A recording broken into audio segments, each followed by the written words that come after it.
დაინერგოს ეგრეთ წოდებული მასტქერი და მასთოფერი ამ საკითხზე ახალგაზრდა იურისტები დღეს ჟურნალისტებს საკუთარ კვლევას აცნობენ. შეხვედრა თბილისი მარიოტში 1 საათია მიმდინარეობს.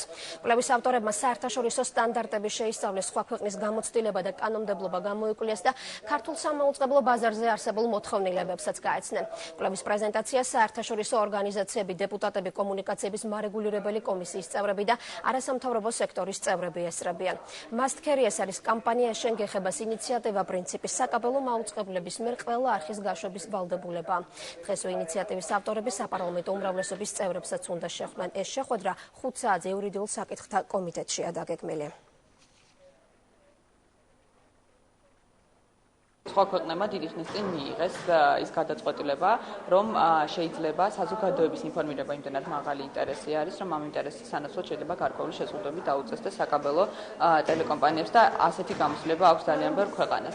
ამიტომ ჩვენ გვინდა რომ დღეს წარმოვადგინოთ სწორედ ეს კვლევა და საზოგადოებას გავაცნოთ სხვადასხვა ქვეყნებში როგორ მუშაობს ეს სისტემები. საქართველოს ახალგაზრდა იურისტთა ასოციაციამ შეისწავლა აღნიშნული პრინციპი თუ როგორ მოქმედებს დასავლური დემოკრატიის სხვადასხვა ქვეყანაში, მათ შორის ამერიკის შეერთებულ შტატებში, ევროკავშირში და ასე შემდეგ და ვფიქრობთ, რომ ეს არგუმენტები და კვლევის შედეგები, რაც დღეს წარმოდგენილი იქნება, კიდევ უფრო გაამყარებს ჩვენს პოზიციებს.